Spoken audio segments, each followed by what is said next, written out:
بسم اللہ الرحمن الرحیم نحمده ونستعینه ونستغفره ونؤمن به ونتوکل علیہ ونعوذ باللہ من شرور انفسنا ومن سیئات اعمالنا من يهده اللہ فلا مضل له ومن يضلله فلا هادی له ونشهد ان لا الہ الا اللہ وحدہ لا شریک له ونشهد ان سیدنا وسندنا ومولانا محمدا عبده ورسوله صلی اللہ تبارک و تعالی علیہ وعلا آلہ واصحابہ وازواجہ وذریاتہ واہل بیتہ اجمعین الی یوم الدین، اما بعد۔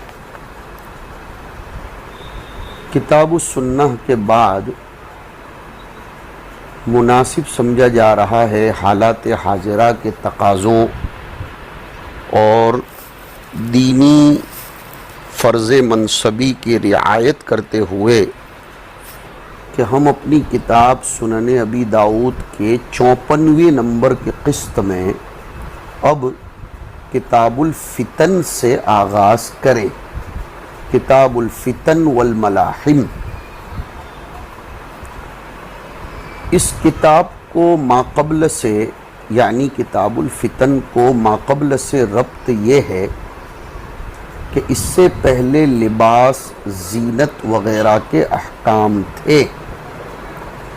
لباس میں، زینت میں، جس کے ضمن میں خاتم اور ترجل آتا ہے، پردہ پوشی ہوتی ہے، اور فتنے میں پردہ دری ہوتی ہے۔ آپس کے اختلافات، دوسروں کے عیب تلاش کرنا، بے عزتی کرنا، ایک دوسرے کے عیب کو کھولنا، وَبِضِدِّهَا تَتَبَيَّنُ الْأَشْيَاءُ، ضدین آپس میں مربوط ہوتے ہیں، وجود ذہنی کے اعتبار سے متلازم ہوتے ہیں، یا یہ کہیے کہ لباس ہی خود کچھ ایسے ہوتے ہیں جو سماج میں، معاشرے میں فتنے کا سبب ہوتے ہیں۔ جیسے آیا رب کاسیات عاریات، یہ بھی تو فتنوں اور اشراط الساعہ میں بیان کیا گیا ہے۔ مستورات کا فاخر لباسوں میں تبرج کرنا وغیرہ وغیرہ۔ فتن، فتنتن کی جمع ہے، جیسے محن، محنتن کی جمع ہے۔ معنی ہوتا ہے اختبار، امتحان، ضلال، اسم، سونے چاندی کو پگھالنا، سونے چاندی کو مخلوط مٹی سے جدا کرنا۔ اسی طرح فتنے کا اطلاق مال و اولاد پر، اختلاف آراء پر ہوتا ہے۔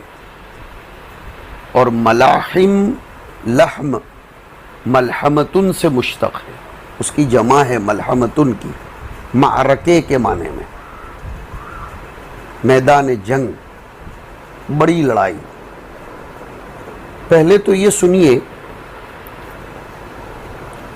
ابو داؤد کے مبادیات میں ہم نے بتلایا تھا کہ علم حدیث کے مضامین 8 ابواب میں ہوتے ہیں: عقائد، احکام، تفسیر، رقاق، آداب، تاریخ، مناقب اور فتن۔ حضرات محدثین ان 8 میں سے ہر ایک پر الگ الگ تصنیفات بھی لکھ چکے ہیں، ہر ایک کی کچھ مثالیں بھی لکھی ہیں۔ احادیث الفتن کا نام علم الفتن بھی رکھا جاتا ہے، اس میں بہت سے لوگوں کی تصنیفات ہیں۔ ابن حماد کی ہے، اشراط الساعہ پر اور اس موضوع پر جو کتابیں لکھی گئی ہیں وہ بھی علم الفتن میں شمار ہوں گی۔ سید شریف محمد البرزنجی کی الاشاعہ لاشراط الساعہ مستند محقق مدلل زبردست کتاب ہے۔ نواب صدیق حسن بھوپالی کی الاذاعہ، شاہ رفیع الدین کی علامات قیامت، حافظ ابن کثیر کی البدایہ والنہایہ، نہایہ میں فتن اور ملاحم کا تذکرہ ہے، اور ابھی ماضی قریب میں بہت زبردست کتاب نہایت العالم کے نام سے دکتور عریفی کی بڑی مستند اور محقق کتاب ہے۔ لوگوں نے اس پر رسائل بھی لکھے۔ ضرورت اس بات کی ہے کہ اس زمانے میں کتاب الفتن کی طرف خاص توجہ دی جائے۔ مفتی شعیب اللہ خان مفتاحی دامت برکاتہم، خلیفہ اجل حضرت مسیح الامت نور اللہ مرقدہ نے عام فہم سلیس بڑی پیاری کتاب حدیث نبوی اور دور حاضر کے فتنے کے نام سے لکھی۔ ہم چاہتے ہیں ہمارے علماء و فضلاء اس کتاب کا درسن درسن حصہ اپنی اپنی مسجدوں اور حلقوں میں سنائے۔ جامعہ کلکواں نے فتنوں کے باب میں مستقل ایک شمارہ شاہراہ علم کا عصر حاضر کے سلگتے فتنے اور مسلمانوں کے لیے لاہیہ عمل شائع کیا تھا، وہ بھی اس سلسلے میں مفید اور رہبر ثابت ہوگا، جو 2015 میں جون جولائی کا شمارہ ہے، 1436 ہجری شعبان و رمضان کا۔ مشکات شریف کی کتاب الفتن بھی بڑی مشہور ہے۔ کتاب الفتن کی احادیث میں یہ چیز خوب تحقیق کے قابل ہوتی ہے کہ حضرت نبی اکرم صلی اللہ علیہ وسلم نے کس فتنے کی طرف اشارہ فرمایا ہے، اس کا مصداق کیا ہے، وہ ہو چکا ہے یا ہوگا۔ قیامت کی یہ علامت جو فتنے کی شکل میں ہے وہ ہو چکی ہے یا ہونے والی ہے۔ حضرت سہارنپوری رحمۃ اللہ علیہ نے بذل المجہود میں بعض فتنوں کی تعیین اپنی رائے اور قیاس کی بنیاد پر فرمائی ہے۔ کتاب الفتن کی روایات سے یہ بھی معلوم ہوتا ہے کہ قیامت تک پیش آنے والے فتنوں میں بڑے بڑے فتنے ان کا علم حضور اکرم صلی اللہ علیہ وسلم کو عنایت فرمایا گیا تھا، لیکن ان فتنوں کے واقع ہونے کا زمانہ اور ان کی تاریخ بالتعیین حضور کو نہیں تھی۔ بہت سی حدیثوں میں آیا کہ آپ نے بعض صحابہ سے فرمایا کہ جب یہ بات پیش آئے گی تو تم لوگوں کا اس وقت کیا حال ہوگا، تم اس وقت کیا کرو گے؟ صحابہ نے عرض فرمایا کہ آپ جو فرمائیں ایسا کریں گے، لیکن اس صحابی کے زمانے حیات میں وہ بات اور فتنہ پیش ہی نہیں آیا۔ اس کی نظیریں اور اشباہ آپ کو کتاب میں نظر آئے گی۔ میں نے ذکر کیا الاشاعہ لی اشراط الساعہ، اس کا خوب مطالعہ کرنا چاہیے۔ جہاں تک فتنوں کے تنوع کا معاملہ ہے، فتنے مختلف قسم کے ہوتے ہیں۔ گناہوں کا فتنہ، اولاد کا فتنہ، مال کا فتنہ، عورت کا فتنہ۔ پھر کچھ فتنے ارتدادی فتنے ہوتے ہیں۔ زبردست فتنہ ہمارے سامنے ہے عیسائی مشنریوں کا فتنہ، قادیانیت کا فتنہ، ارتداد کا فتنہ، شعائر اسلامیہ کے ساتھ استخفاف اور استہزاء کا فتنہ،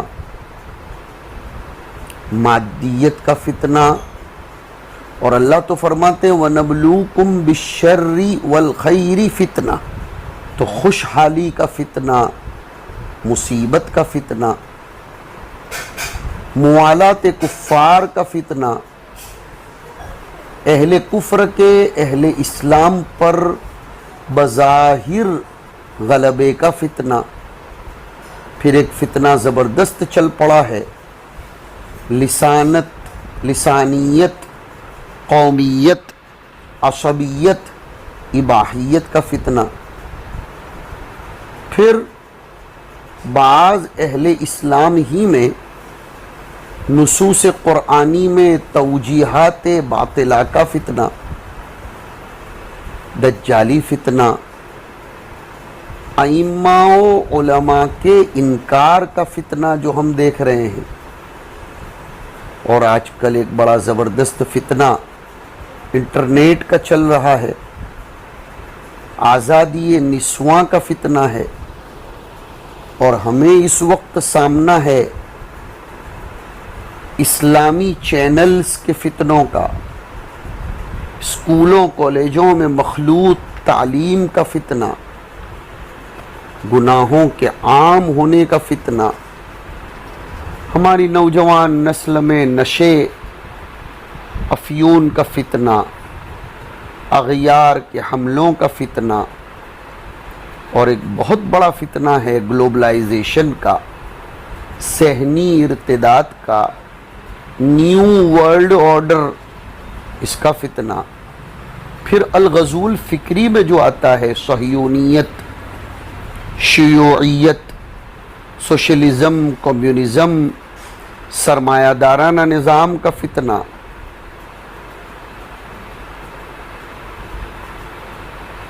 دعوی مہدی کا فتنہ، خروج دجال کا فتنہ، یہ سب فتنے ہیں جن سے نمٹنے کی اللہ رب العزت ہماری حفاظت تو فرمائے، لیکن امت کی رہبری کی بھی اللہ تعالیٰ توفیق عنایت فرمائے۔ قرآن کریم میں تو آیا کہ احسب الناس ان یترکوا ان یقولوا آمنا وهم لا یفتنون وَلَقَدْ فَتَنَّ الَّذِينَ مِن قَبْلِهِمْ فَلَيَعْلَمَنَّ اللَّهُ الَّذِينَ صَدَقُوا وَلَيَعْلَمَنَّ الْكَاذِبِينَ۔ حدیث میں بھی آیا سَتَكُونُ فِتَنٌ كَقِطَعِ اللَّيْلِ الْمُظْلِمِ، فتنوں سے حفاظت کے لیے اولاً ہمیں یہ سمجھنا چاہیے کہ حضور فرماتے ہیں کہ عن قریب میرے بعد تاریک رات کے ٹکڑوں کی طرف فتنے رونما ہوں گے۔ تاریک رات کے ٹکڑوں کے ساتھ تشبیہ دی گئی ہے شدت تاریکی میں، کہ جس طرح رات بہت زیادہ مظلم ہوتی ہے اور فضا کو اپنی ظلمت میں ڈھانپ لیتی ہے، سیاہ کر دیتی ہے، فتنے بھی ایسے ہوں گے جو مبتلا بھی کے دلوں کو سیاہ کر کے اس کو اپنی لپٹ میں لے لیں گے۔ رات کی تاریکی میں مضر چیزیں نظر نہیں آتی، ایسے فتنوں کا حال بھی ہوگا کہ ان فتنوں میں ہمیں حق و باطل کی تمیز نظر نہیں آئے گی۔ دیکھ رہے ہیں آپ کیسے کیسے فتنے ہو رہے ہیں، لیکن مسلمانوں کو فرق کرنا محال ہو گیا ہے، جس کی بنیاد پر مسلمان خوشی سے قبول کر رہے ہیں۔ مسلمانوں میں ان فتنوں کا فتنہ ہونا اور مہلک ہونا یہی ان کے شعور میں نہیں آتا۔ طلبہ عزیز، اگر امت میں فتنوں کی کثرت ہو جائے، خباثتیں زور پکڑ لیں، تو پھر یاد رکھو صلحاء کا وجود بھی نفع نہیں دے سکتا، ان کے ہوتے ہوئے بھی عذاب آ سکتا ہے۔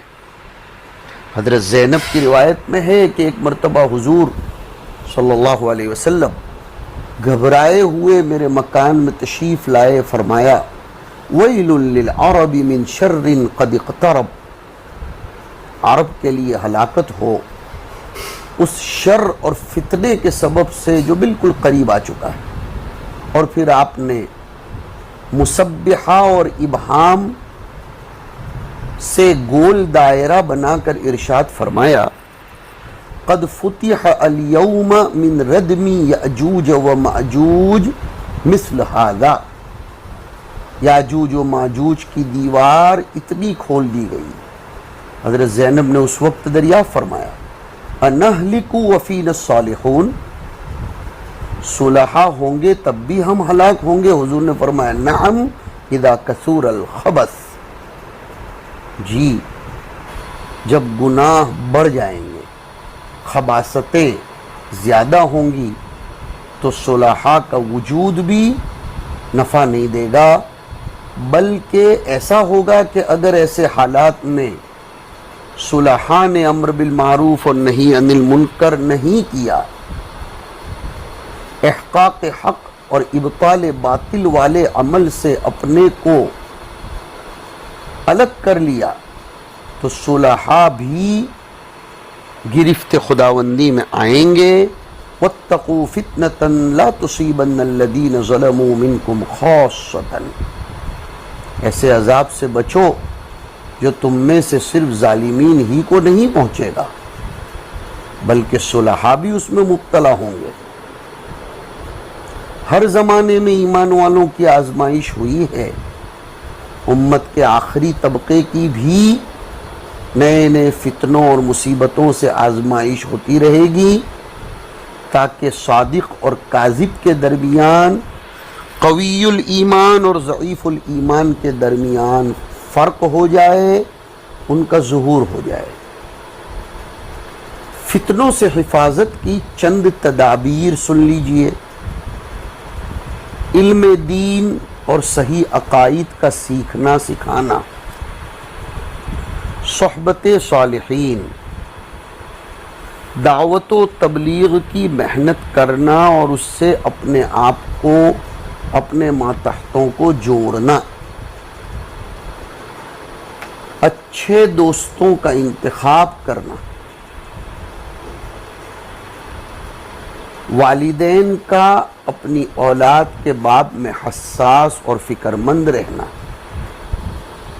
اور دعاؤں کا اہتمام کرنا۔ لفظ فتنہ در حقیقت عربی زبان کا لفظ ہے، لیکن اردو میں بھی عام استعمال کیا جاتا ہے۔ اس کے مختلف معانی ہیں جو میں نے بتائے۔ عمومی طور پر اس کا معنی امتحان، جانچنا، پرکھنا، آزمائش کرنا۔ فتنے کا لفظ اردو زبان میں بھی مستعمل ہے، اسے روزمرہ کی عام بول چال میں بھی استعمال کیا جاتا ہے۔ ہم لوگ بولتے ہیں یہ فتنے کا دور ہے، جب بھی کوئی مشکل آتی ہے، پریشانی آتی ہے تو کہتے ہیں بڑا فتنے کا دور ہے، لیکن عربی زبان کے اندر یہ فتنے کا لفظ بہت وسیع ہے۔ وَنَبْلُوكُمْ بِالشَّرِّ وَالْخَيْرِ فِتْنَةً، میں نے آپ کو بتلایا فتنوں کا ایک وسیع باب ہے۔ حضور نے بے شمار ارشادات فرمائے ہیں، کتاب میں آئیں گے۔ عموماً جب آدمی آزمائش میں پڑتا ہے تو اس میں کامیابی کے لیے اسے بہت بڑا حوصلہ چاہیے۔ بڑے حوصلے والا ہی فتنوں کا مقابلہ کر کے فتح یاب ہو کر باہر نکل آتا ہے، ورنہ بڑے بڑے لوگ اس کا شکار ہو جاتے ہیں، ناکام ہو جاتے ہیں، شکست خوردہ ہو جاتے ہیں۔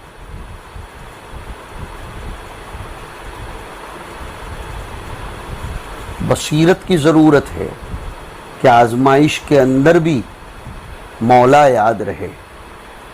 ہم بے صبرے ہیں، حضرت معاویہ رضی اللہ تعالیٰ عنہ کے سر میں ایک مرتبہ شدید درد ہوا. کسی نے کہا حضرت آپ کو تکلیف ہے؟ آپ نے فرمایا الحمدللہ علی کل حال.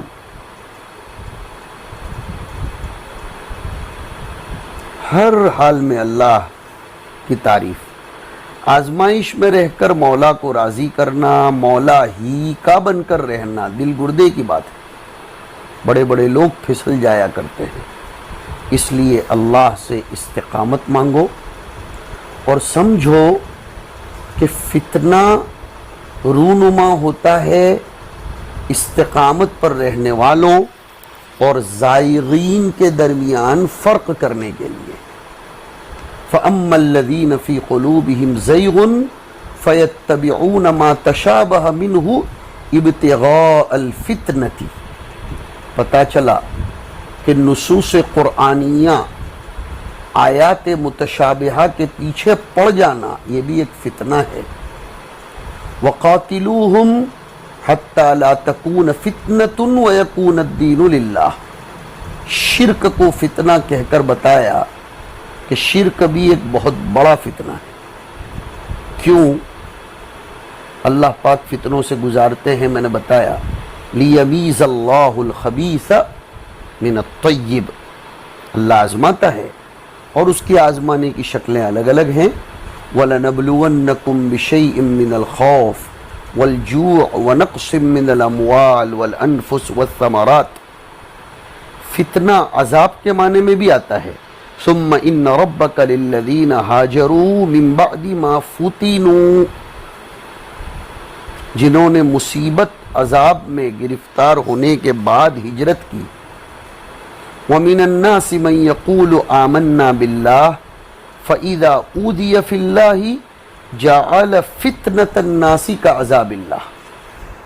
فتنہ گناہ کے معنی میں بھی آتا ہے. الا فی الفتنة سقطوا. خبردار وہ فتنے یعنی گناہوں میں ڈوب گئے. فتنہ آگ میں جلانے کے معنی میں بھی آتا ہے. ذوقوا فتنتکم ھذا الذی کنتم بہ تستعجلون. اپنی شرارت کا مزہ چکھو، آگ میں جلنے کا مزہ چکھو. فتنہ قتل و ہلاکت کے معنی میں بھی آتا ہے. وَإِذَا ضَرَبْتُمْ فِي الْأَرْضِ فَلَيْسَ عَلَيْكُمْ جُنَاحٌ أَن تَقْصُرُوا مِنَ الصَّلَاةِ ان خفتم ان یفتنکم الذین کفروا. یہاں فتنہ کا معنی قتل اور ہلاکت کا ہے. فتنہ ظالموں کے تسلط کے معنی میں بھی آتا ہے. واتقوا فتنة لا تصیبن الذین ظلموا منکم خاصۃ. ایسے فتنے سے جو صرف ظالموں پر نہیں آئے گا بلکہ جب ظلم عام ہو جائے گا، ڈرو معاشرے کے اندر گندگی عام ہو جائے گی تو پھر آنے والے ظالم حکمران سب پر مسلط ہوں گے، نیکوکار بھی ان کے ماتحت آ جائیں گے. یہاں فتنہ کا معنی مفسرین کے قول کے مطابق ظالم حکمران کے ہیں. یہ میں نے تھوڑا سا آپ کے سامنے مقدمہ ذکر کیا. بقیہ گفتگو ہم آگے کریں گے اور کرتے رہیں گے بإذن اللہ تعالی. اللہ رب العزت ہم سب کو اپنی زندگیاں متاع گرامایا سمجھ کر رضائے خداوندی میں صرف کرنے کی توفیق نصیب فرمائے. وصلی اللہ علی النبی الکریم.